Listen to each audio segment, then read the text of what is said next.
আসসালামু আলাইকুম। আজ নিয়ে এসেছি গাজরের হালুয়া। একটু সহজভাবে, তবে যে কোনো ডেজার্ট তৈরি করতেই কিন্তু যথেষ্ট ধৈর্য আর সময়ের প্রয়োজন। চুলায় আমি দিয়ে নিচ্ছি ঘি, একটু বেশি পরিমাণেই দিয়ে নিচ্ছি। আর যেহেতু আমার ঘিটা ফ্রিজে ছিল একটু জমাট বাঁধা, আর এখন আমি এখানে দিয়ে নেব কাজু বাদাম। কাজু বাদামগুলো একটু বেশ ব্রাউন করেই ভেজে নেব। যখন এখান থেকে একটু স্মেল বের হয়ে আসবে সুন্দর, তখন আমি বাদামগুলো তুলে নেব। কাজু বাদামের পর দিয়ে নিচ্ছি পেস্তা বাদামগুলো, আর কাজু বাদামগুলো আমি উঠিয়ে নিচ্ছি। তেলটা যেহেতু বেশ গরম ছিল, কাজে পেস্তা বাদামগুলো আমাকে খুব বেশি সময় ধরে ভাজতে হয়নি। আর চুলার আঁচটা অবশ্যই কমিয়ে রাখবেন। এখন আমি দিয়ে নিচ্ছি কিশমিশ। কিশমিশ যদি বেশি পছন্দ করে থাকেন বেশি দিবেন, যেমন আমি একটু বেশিই দিব। এটাও আমি কম আঁচে ভালো করে ভেজে নিচ্ছি। আর এই পর্যায়ে বলে নিচ্ছি, ফেসবুক থেকে আমার ভিডিওটা দেখে থাকলে পেজটাতে লাইক ফলো দিবেন। আর যদি ইউটিউব থেকে দেখে থাকেন আমার চ্যানেলটা সাবস্ক্রাইব করে পাশে থাকবেন, অল অপশন বাটনটা প্রেস করে রাখবেন।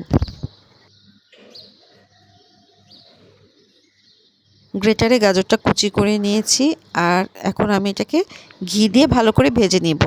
এখানে আছে মেজারমেন্ট কাপের 4 কাপ পরিমাণ গাজর। গাজরের হালুয়া বিভিন্নভাবে রান্না করা যায়, সিদ্ধ করেও ব্লেন্ড করে নেওয়া যায়। আমি প্রায় 4 মিনিটের মতন লো আঁচে গাজরটা ভেজে নিয়েছি। এখন আমি এখানে দিয়ে দিচ্ছি মেজারমেন্ট কাপের 4 কাপ দুধ, অর্থাৎ আমি যে পরিমাণ কুচি করা গাজর নিয়েছি, যে পাত্রটা দিয়ে সেই পরিমাণই আমি দুধ নিয়ে নিচ্ছি। আমি এখানে জাল করা গরুর দুধ ব্যবহার করেছি, আর খুব ঘন দুধ না, যেরকম ঘন করলে আমরা সাধারণত খেয়ে থাকি অতটুকু ঘনত্বই।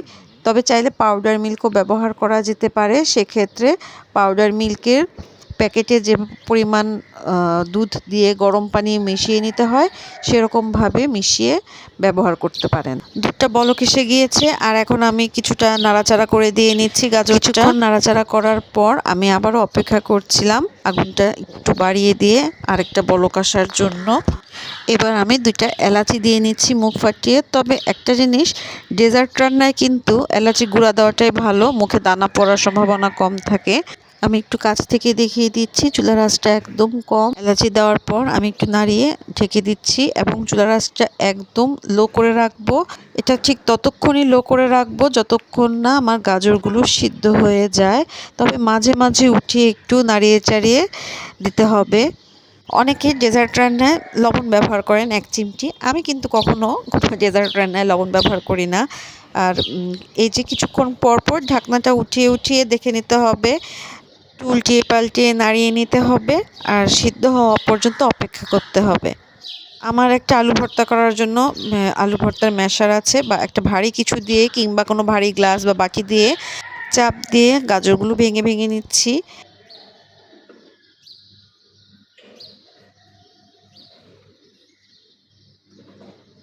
আর দিয়ে নিব সেই ভাজা কিশমিশগুলো। সবগুলো দিব না, কিছুটা দিব, আর কিছুটা বাদাম কুচিও দিয়ে নিব গাজরগুলো ম্যাশ করার পর। আর এখন কন্টিনিউই নাড়তে থাকবো, যেহেতু দুধটাও কমে এসেছে। বাদাম কুচিগুলো আমি এখন দিয়ে নিচ্ছি, আগেই বললাম।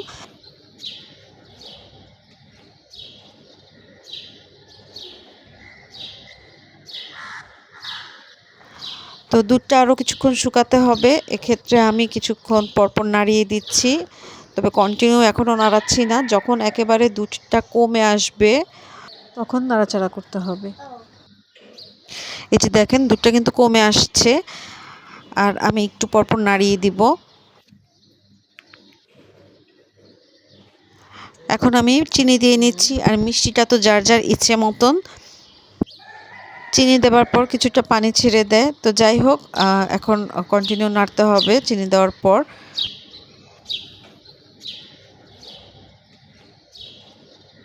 হালুয়াটা এখন ঘন হয়ে আসছে, আর এখন আমি আরেকবার ম্যাশার দিয়ে ভালো করে চেপে নিব চুলায় থাকা অবস্থায়। তবে খুব সাবধান, যারা নতুন রাঁধুনি আছেন আমার মতন চুলার উপরে এটাকে ম্যাশ করতে যাবেন না। প্রয়োজনে চুলা থেকে নামিয়ে ঠান্ডা করে তারপরে ম্যাশ করবেন।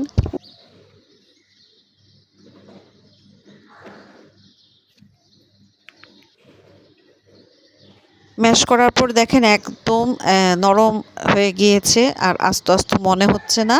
তো এখন আমি কন্টিনিউ এটাকে নাড়তে থাকবো। আর আমার কড়াইয়ে কিন্তু একটু আগুন বাড়ানো কমানোতে এক পাশ দিয়ে একটু ধরে এসেছিলো, তো এখন আমাকে খুব খেয়াল করে এটা নাড়াতে হবে যেন ওই পাশটায় আমার ডেজার্টটা কখনো না লাগে, তাহলে এটার স্মেলটা আর থাকবে না, একটা পোড়া পোড়া স্মেল চলে আসবে।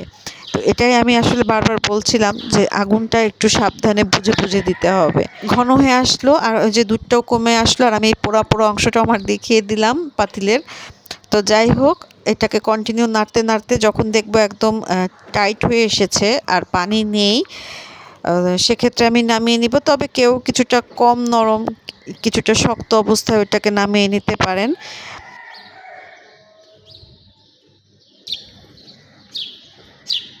একটু কাছ থেকে টেক্সচারটা দেখিয়ে দিলাম, কতটুকু বুঝতে পেরেছেন বলতে পারছি না। হালুয়াটা হয়ে গিয়েছে, চাইলে আমরা আরও কিছুক্ষণ চুলায় রেখে শক্ত করে নিতে পারি। এইটা হচ্ছে যার যার টেস্ট অনুযায়ী। আমি মাঝখানে এই শেষের দিকে 2 বার ঘি দিয়েছিলাম, কোনো এক কারণবশত হয়তো আমার এই ভিডিওর অংশটুকু স্কিপ হয়ে গিয়েছে, এজন্য দুঃখিত। তো আমার হালুয়া কিন্তু হয়ে গিয়েছে, এখন আমার এটাকে পরিবেশন করার পালা। সকালের নাস্তায় রুটি অথবা পরোটার সাথে খুব মজা লাগে খেতে, আপনারা বাসায় বানিয়ে দেখতে পারেন। আর বাচ্চাদের জন্য কিন্তু এটা খুবই এনার্জেটিক একটা খাবার, অথবা টিফিনের জন্য।